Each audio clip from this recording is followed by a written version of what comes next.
Hi everyone, welcome to the next video in the RetroBat series. I believe we're up to number 11 now. So in this one we're going to add a few more games, hopefully, as I always say, nice and quick. Also, yeah, apologies, there's been a slight break. As I mentioned before, wife's been ill, so I managed to squeeze a quick one in a few days ago. I managed to squeeze another one just now, so hopefully we can try and get a few more going and keep the steady flow coming. So, right, without further ado, we'll crack on. We're going to add three more systems today. Some slightly bigger systems. Obviously, now we've kind of moved away from using Mega and using a different source. I think we should be okay to use some of the bigger systems. So we're going to do GameCube, Saturn and SegaCD. So Saturn and SegaCD, I missed out when I did the rest of the Sega stuff just because of the size. But now with this new service, they actually split into smaller file chunks, similar to how we did for those that saw sections, video 10 and the update to number 3. They're now split, for MAME and Final Burn. They were split into multiple files to make it easy to download, easy to manage, and kind of like resume a download if it stopped for any reason. So Saturn and SegaCD are like that, and then also GameCube, which again I didn't do the other Nintendo stuff because of the size. So here we go, we've got some GameCube as well. And also with GameCube, and well, with each of these, they're CD based systems, so they're quite big. So I haven't done there isn't a huge set. It's a smaller set that I found. But what it should allow me to do is add them as a system, get them all set up, and then if you want to add some more games to it, just drop them into the ROMs folder, scan the artwork, and you should be good to go. So we'll make sure in the video that the emulator works. Especially the point of it, I guess, then you can add your own stuff as you see fit. So without further ado, the only other change is I've moved the RetroBat folder from my X drive to my D drive just because I was getting a bit low on space. But like I say, that's one of the beauties of RetroBat. You just pick up that RetroBat folder and move it to wherever you want. So I've moved it here. So let's go into ROMs. Let's do GameCube first. Like I say, you've got a whole bunch of files here. You click on the 001. I have 7-zip manager associated with zip files, so it knows this, but obviously if you've got something different, it should open just the same, and then it'll show you what's inside all these zip files put together. So as usual, all the images and videos are there. Here's all the games, and in this GCZ format, it's a compressed format. So I picked some of the sort of, I guess, more popular, well-known games for the GameCube, so we can get up and running. And if we come back up, and we'll have a look inside Saturn as well. So let's open up Saturn 01. You see here again we've got Sega Rage Championship, Virtual Fighter, some of the more popular games, I guess, or well-known games, and obviously the images and videos are all there as well. And see, this is one of the good things about the 7-zip manager. I can kind of just browse up and then go and pick another zip file to open and browse, all, without having to close and reopen.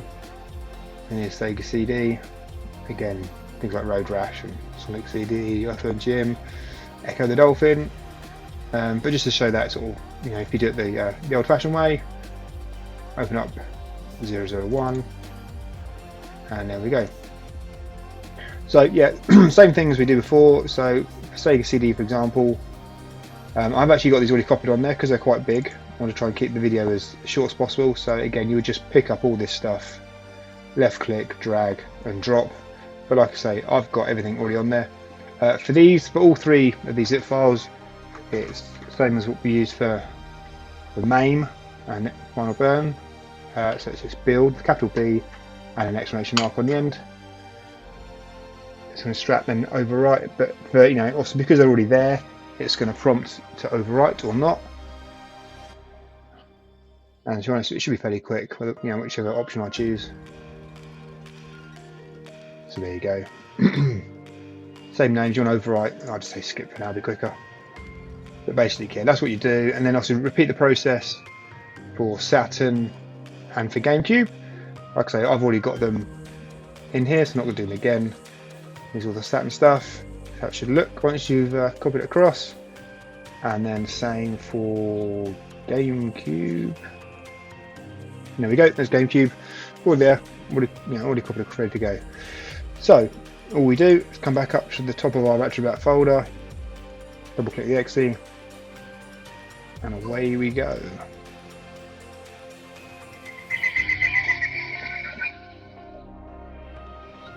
So here we go, we've got GameCube. So all the artwork's already there, ready to go. That's all good. Then the other one that should be there now is, oh, wrong way. Let's go down to SegaCD.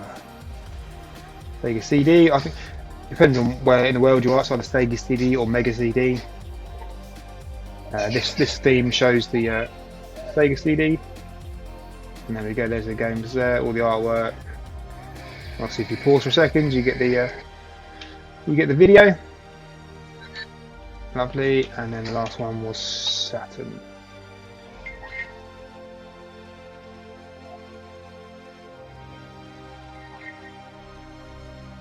Yeah, same there. Here we go. Just to show. The colour systems I've started to add, so Commodore 128 I've started to add, but like I say, it's proven quite difficult to scrape the artwork for that one, so that's still a work in progress. And the other one was the Commodore 16 or the C+4. Again, this has got some of the artwork already scraped, but it's a lot harder to find all the artwork for these kind of systems. There's quite a few games in here. A lot of it has scraped already, so they're probably going to come in a later video, just to make you aware. So, right, the first things first. Let's I'm going to start with the Sega ones first, because these should just use they should just use the RetroArch emulators built in, because I know GameCube is going to prompt to install. So. And we go, yeah, fire up RetroArch and launching the game. So I'm not sure what the keys are, but anyway, I'll do it. Right, fast forward, enter. But anyway, that's SegaCD, and that's also using the built-in RetroArch emulator, looking good. And then we'll just go down to Saturn. This should be the same as well.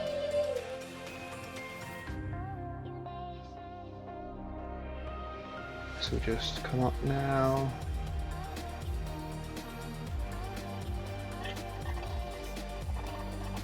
And there we go, it's loading. So I say, yeah, they're both going to work out of the box with the standard emulator. And then what we're going to do is go, just whiz down to GameCube. Getting quite a few systems now. GameCube.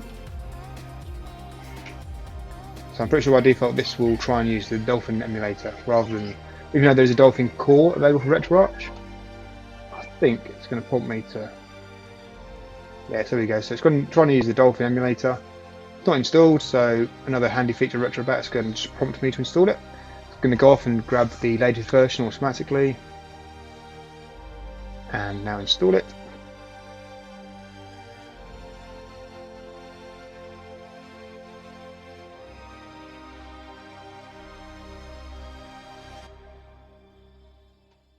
Should just take a couple of seconds.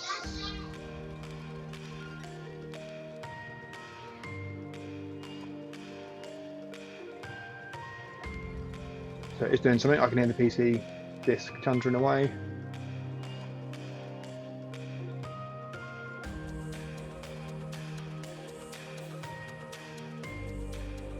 It might be slightly slower now because obviously I've moved it from the X drive to the D drive, and that D drive is actually an external USB drive. It's USB 3, so the interface is really quick, but it is an older, but a traditional spinning disk rather than SSD or anything fancy. So it's a little slower, but not that it's notable. I think this is just obviously Dolphin's a fairly, a good sized download. Just let this finish. There you go, so that's finished installing, and then as soon as it's installed, it's automatically launched and it's fired up the game. So, I mean, on the face of it, you can say it's easy as that, but obviously we know we need to do things like configure controllers. I've got my Xbox One controller turned on now. I'm not sure whether it's going to work straight out of the box. I mean, I have just turned it on after it started, so what I will do is I hit escape just to close this. And now we've got the controller connected. And then, right, yeah, so I'm using the controller now. Let's launch that again. Oh, press the right button to launch it. Oh, so this time it should just launch Dolphin straight away. There it goes. You can see the controller works. I'm pretty sure it won't out of the box. I think we do need to go in and just do that one-off controller setup. I feel like it might be.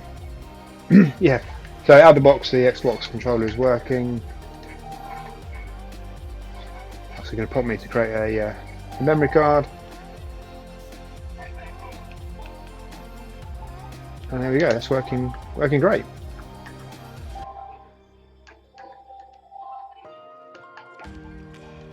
Also I've got it running in a window just so we can capture it, because obviously in previous videos if I try and run it full screen, my capture software doesn't work properly or doesn't capture it properly, so let's just pick anything, make sure this loads, and you can see it's pretty much going to. And you can kind of see just at the top here that it's by default it's using Vulkan the video driver.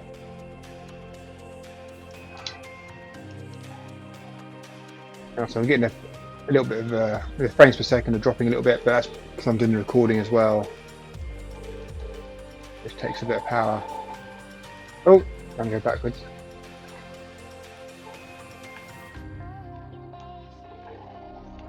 But yeah, anyway, that's working, so I'll just exit that, and also with the controller configured. Normally it's escape on the keyboard, but I hit back and select at the same time, or back and start at the same time, and it exits.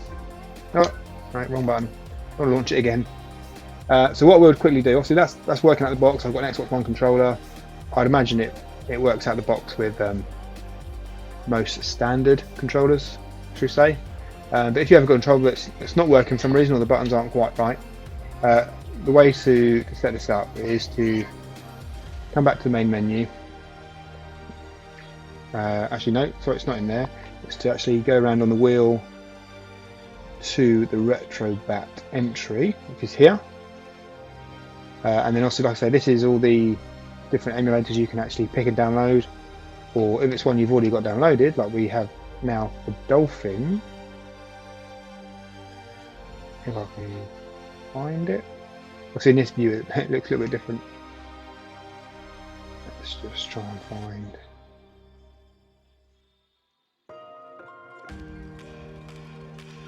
Where's it gone?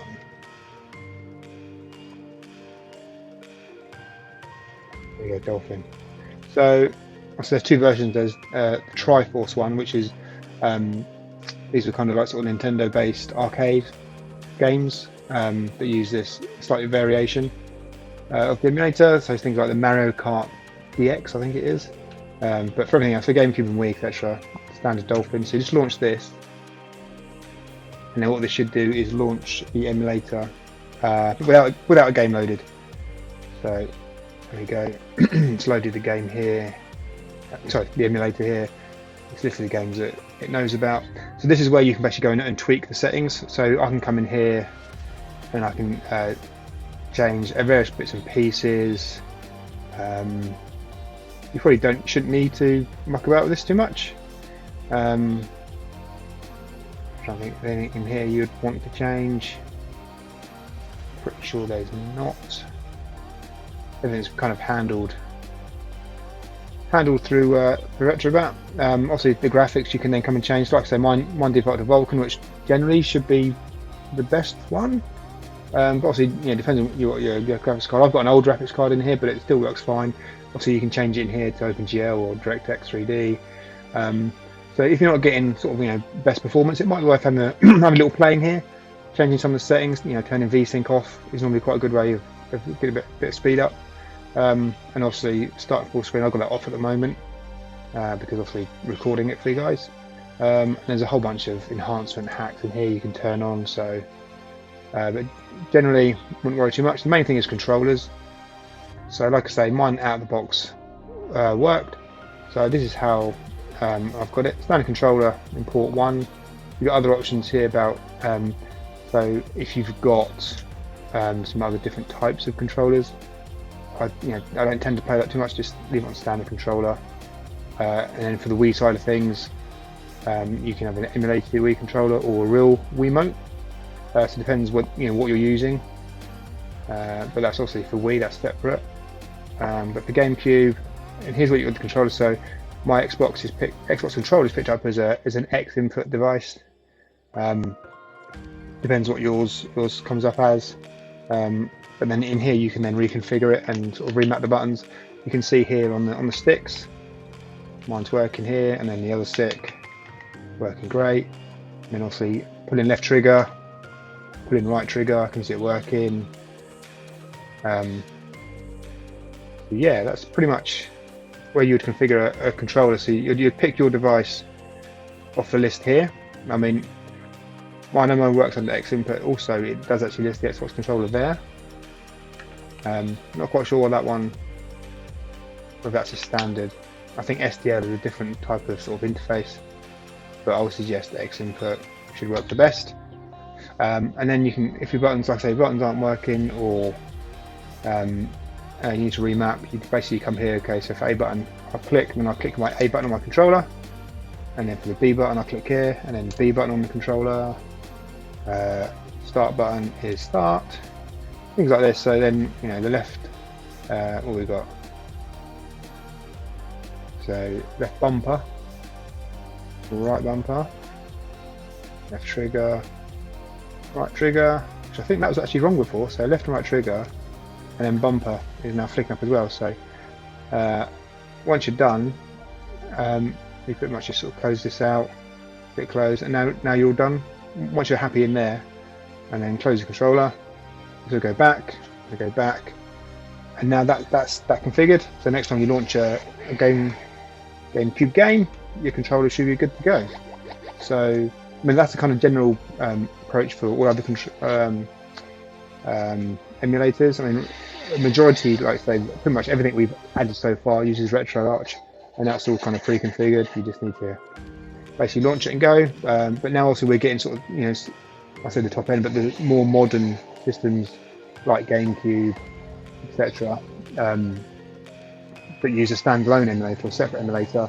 You may need to set up the controller, but like I say, you just go through that RetroBat menu here, find the emulator you want to configure, launch it. It launches it with no game loaded. You can then go into the options menu, change graphics, change sound, any other option you want to change, close out, and then you're good to go.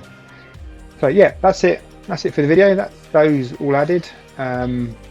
Hopefully you shouldn't have any issues downloading stuff. Also, I found it on a different source now on the DGU site, so hopefully download from there, no issues. Kind of, like I say, moved away from Mega, so I think that was causing some issues for people, and I think people kind of felt like it was trying to get them to sign up, forced you to sign up to try and download large files.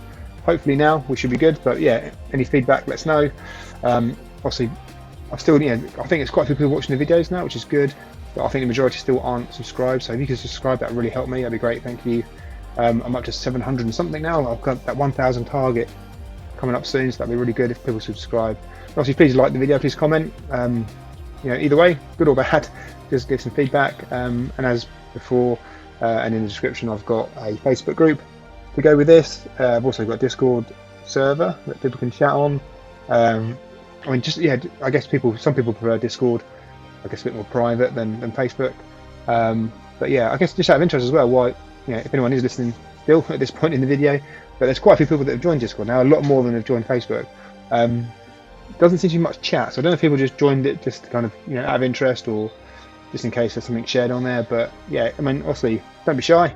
Feel free to have a chat, ask questions, make suggestions for future videos. That'd be great. Also, I'm continuing this RetroBat build, and once I get to a point that it's done, obviously I'll move on to something else. So I might do a different build, maybe a Batacera build side by side, and kind of alternate the videos and kind of build it up that way, and then possibly the same thing for, you know, putting together some kind of build for Android, or, you know, some build on a different system. So yeah, all feedback welcome. Hope you enjoyed the video, and hopefully it won't be so long till the next one, and I'll see you then. Cheers, bye.